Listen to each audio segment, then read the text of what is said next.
All right, buckle up, everybody, because today we're diving headfirst into one of the most, how do I even put this, uh, intriguing and controversial figures of our time, Donald J. Trump.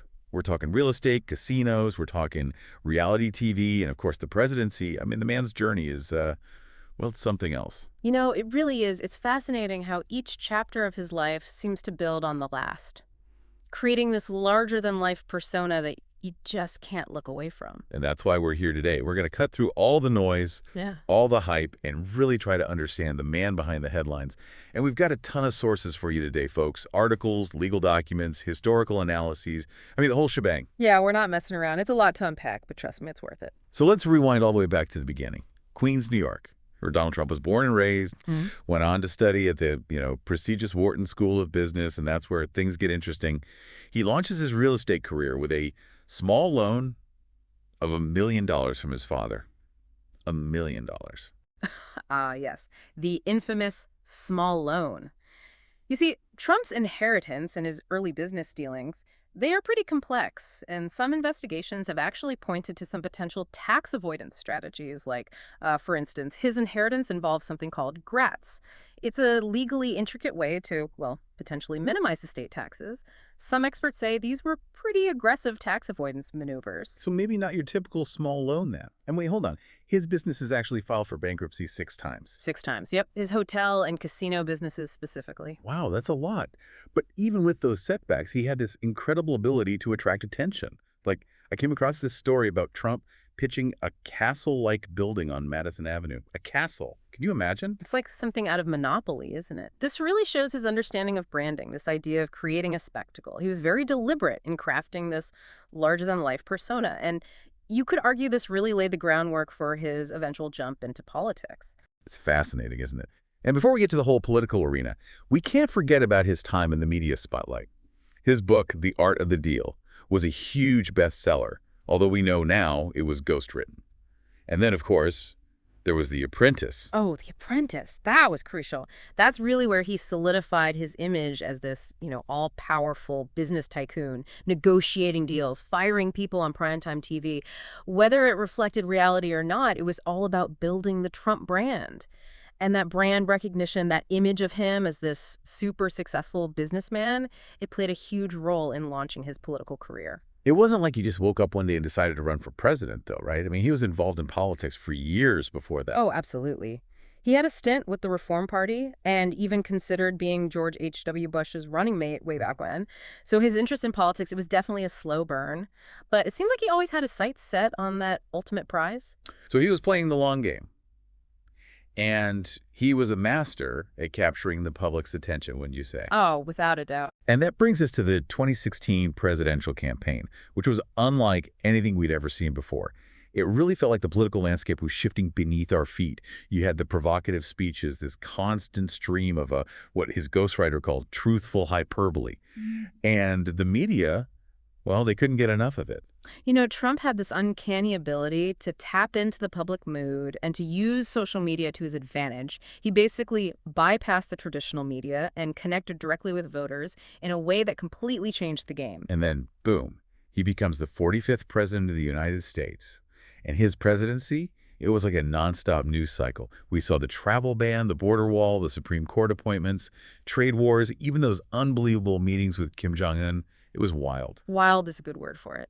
And there's no denying the impact his policies had, whether you agreed with them or not. Domestically and internationally, Trump really did reshape the political landscape during his time in office. And then there's the other side of the story, the one that dominated the headlines just as much as his policies, the scandals, the controversies, the investigations, the impeachment, the January 6th Capitol attack, each one a major flashpoint in American history. You're right. It's remarkable when you look back at the sheer number of investigations surrounding his presidency. From Russian interference in the 2016 election to his first impeachment, the legal scrutiny never let up. And let's not forget, he was actually convicted of a felony in that 2016 campaign fraud case. And then there's the ongoing civil fraud case in New York. The legal battles continue, even now, after his time in the White House. And it raises some big questions about accountability and about the future of American politics. It really is a lot to wrap your head around. But beyond the headlines, beyond the legal battles, who is Donald Trump? What makes him tick? What's he like when the cameras aren't rolling? That's what I'm curious about. That's the million-dollar question, isn't it? We see the public image, the record low approval ratings, the tendency towards false statements, the constant presence on social media. But that's just one side of the man. You know, I read that he doesn't drink alcohol, that he has a real dislike for political correctness, and that he actually believes exercise depletes your body's finite energy. Oh, yeah, that's all true. And it's interesting because these seemingly little details can actually tell us a lot about his personality, about his worldview. I mean, it helps us understand how he approaches leadership, how he sees the world. It's like trying to solve a puzzle, one fascinating and sometimes baffling piece at a time. Exactly. Okay, let's dive into one of the most impactful and controversial aspects of his presidency, his immigration policy. This is where you see a clear pattern of escalating rhetoric and enforcement, starting with his campaign promises and continuing through his entire time in office. You're talking about that infamous border wall, right? That's right. From day one, Trump set out to completely reshape America's approach to immigration. I mean, his travel ban, targeting those several Muslim-majority countries, immediately sparked protests and legal challenges. And then his relentless pursuit of that border wall, well, it became this powerful symbol of his entire immigration strategy. I mean, he even went so far as to divert military funding to build sections of the wall, What? which, faced legal challenges and ultimately didn't really result in that grand vision he initially promised. Right, and then there was the travel ban. Targeting citizens from those several Muslim-majority countries, it caused immediate chaos at airports across the country. It felt like the whole world was watching, holding its breath. Absolutely. And that travel ban went through several revisions, facing legal challenges before it was eventually upheld by the Supreme Court. So it was a defining moment for sure early on in his presidency. I mean, it set the tone for his approach to immigration, but also his relationship with the courts. And we can't forget about the family separation policy.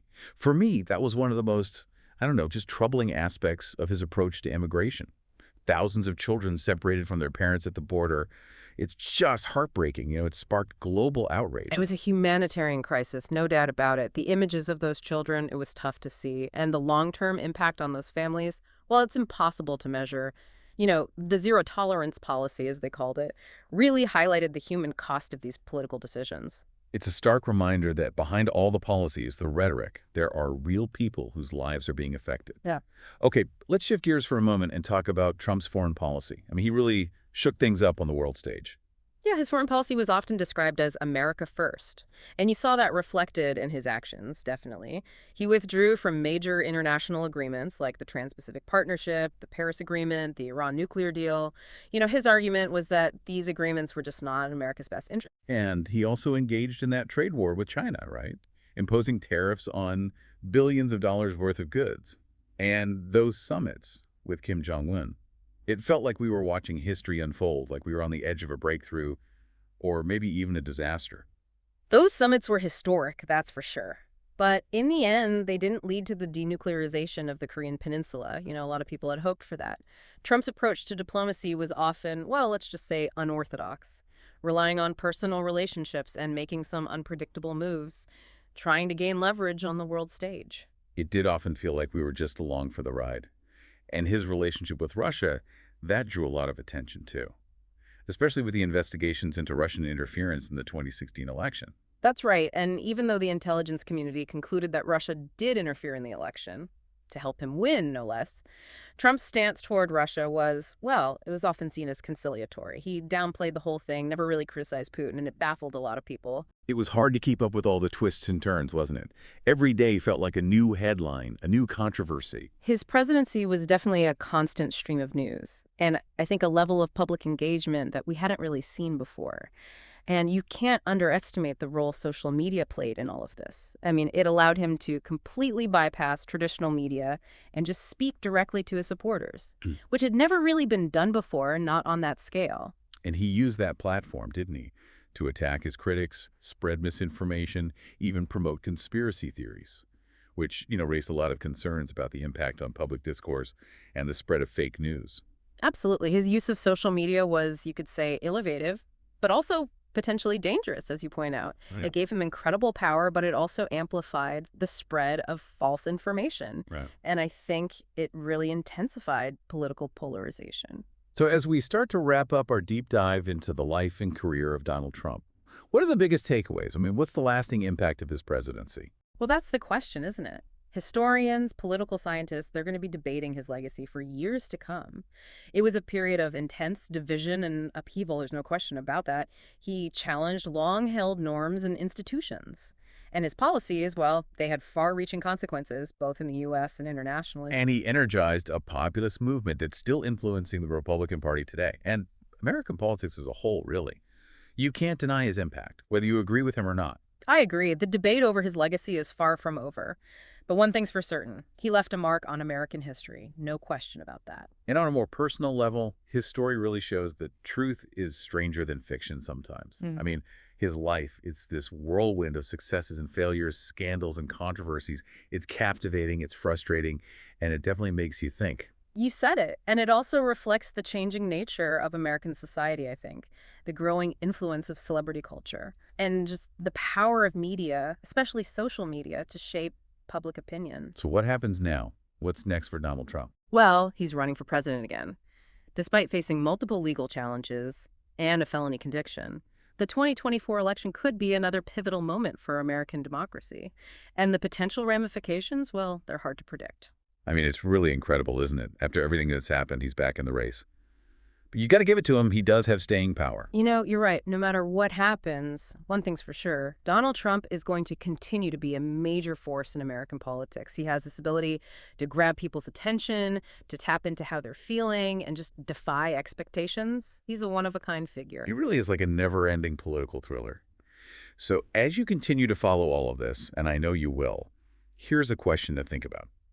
What does Trump's lasting influence on the Republican Party, even after a felony conviction, what does it say about where we are politically right now? That is a good question. It speaks to the deep divides in the country, the lack of trust in institutions. It makes you wonder about the role of political parties in the 21st century. It really does make you think about the future of American politics. Where do we go from here? Well, we've definitely covered a lot of ground today, but this is really just the beginning. There's so much more to explore. His business dealings, the legal battles that are still going on, the impact all this could have on the 2024 election. It does feel like we've only scratched the surface. But hopefully this deep dive has given you a better understanding of Donald Trump, the man, the myth, the president. And more importantly, I hope it's made you want to learn more, to keep asking questions, to really engage with the issues that are shaping our world. Couldn't have said it better myself. As always, thanks for joining us on the deep dive. We'll see you next time.